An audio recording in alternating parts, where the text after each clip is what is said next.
Hi everyone, One Touch Tano here, the internet's busiest music nerd, and it's time for a review of this new RiTchie album, Triple Digits. Rapper, singer, songwriter RiTchie, aka RiTchie with a T. If you are an indie rap underground nerd person, you are likely familiar with RiTchie's work through the numerous projects he was a part of as 1/3 of the now defunct hip-hop outfit Injury Reserve, a group that was understandably decommissioned after the tragic and untimely passing of key member Steppa J. Groggs. A year later, Injury Reserve's final album, By the Time I Get to Phoenix, would be released, a wildly daring and creative album that kind of expanded the boundaries of experimental hip-hop as we know it. But since the release of that album, there have been a lot of questions as to what the next creative moves for the remaining members of Injury Reserve would be, as RiTchie and producer Parker Corey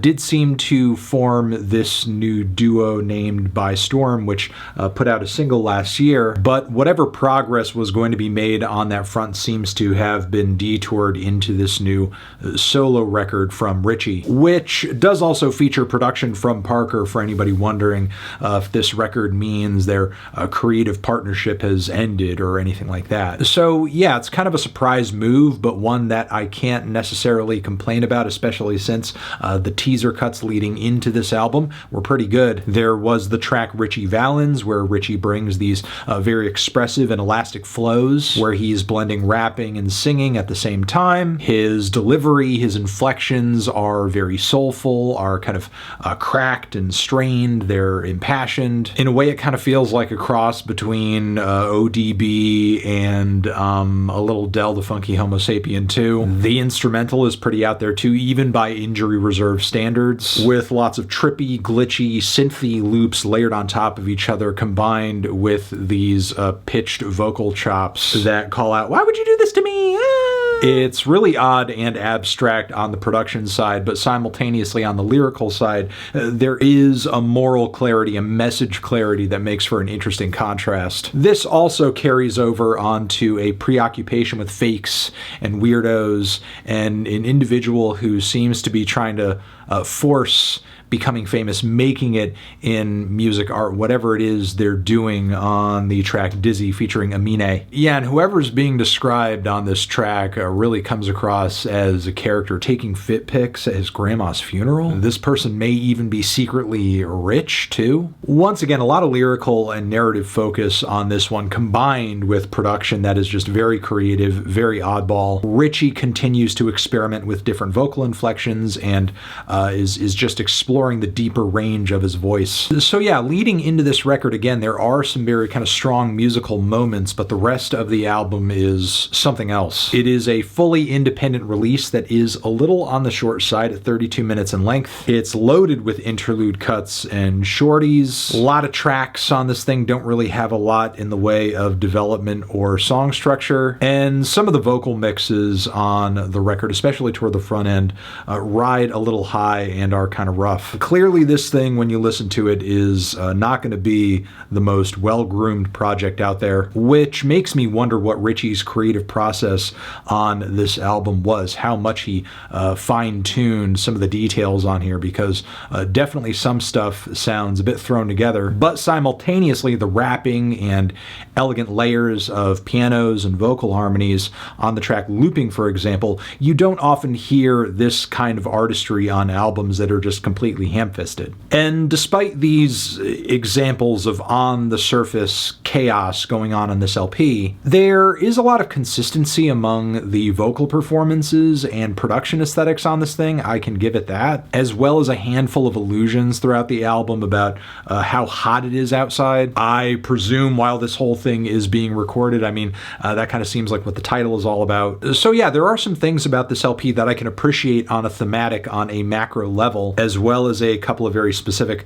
undeniable highlights. The issue is, though, a great deal of the songs on this album just leave me wanting more, as, again, many song structures come across as very underdeveloped, very one-note. There's not a whole lot of change or contrast, even when RiTchie is trying to work in a chorus or a refrain of some sort. And a lot of the production, while definitely unorthodox. It's also not very rich or dynamic. There are a lot of novel and cool and weird and interesting ideas showcased in these beats, but many of them aren't given enough progression or breathing room to keep from going stale, if the song does actually happen to even reach 2 minutes. For example, What Are You Trying to Do does start pretty strong, but it's also really redundant and kind of lo-fi to a fault. The Keepers also has quite a bit of potential with it being this like spacey, atmospheric, abstract attempt at a drill cut, but it too doesn't really develop all that far, just lasts 90 seconds or so. Get a Fade as well. Cool ideas to start, but it's really just kind of this sleepy little auto-tune vocal harmony interlude piece that I just wish had more to it. But yeah, a lot of this album has just a complete lack of anything super catchy or anything that would be conventionally appealing, and I don't think this is due to a lack of skill or good ideas, anything like that, because reading into some of the lyrics and narratives around this album, it does seem to be pretty deeply anti-commercial, anti-clout chasing, anti-money chasing, anti-popularity, anti-status, anti-instant gratification, which, I mean, yeah, it's definitely those things. I can't deny the album has certainly accomplished living out that ethos, but that doesn't necessarily mean it's succeeded in being an enjoyable listen, at least for me. As far as the closing moments on the record are concerned, we have a kind of lengthy auto-tune meditation with a very fragmented beat behind it, which wears out its welcome pretty fast, in my opinion. There's a short credits and thank yous track, which goes into those involved in the album as well. And overall, outside of several tracks, I wasn't really too enamored with what went on here. I think the album is okay. It's very rough around the edges and definitely unconventional in a way that I can respect, but again, that doesn't necessarily mean I'm enjoying it. I think I can kind of commend the fact that there are elements to this thing that remind me of ODB's second commercial album, but even more against the commercial grain, and take that and sort of mix it with the avant intentions of By the Time I Get to Phoenix, and you've got something in the range of what's happening here. Also, consider the fact that the likes of Quelle Chris as well as Zero are involved in this record, guys who are like really kind of the forebears and granddaddies of a lot of what we see today in abstract hip-hop. So this is definitely an album that is going to challenge you. I'm going to leave it there though and say that I'm a little on the fence with this one and am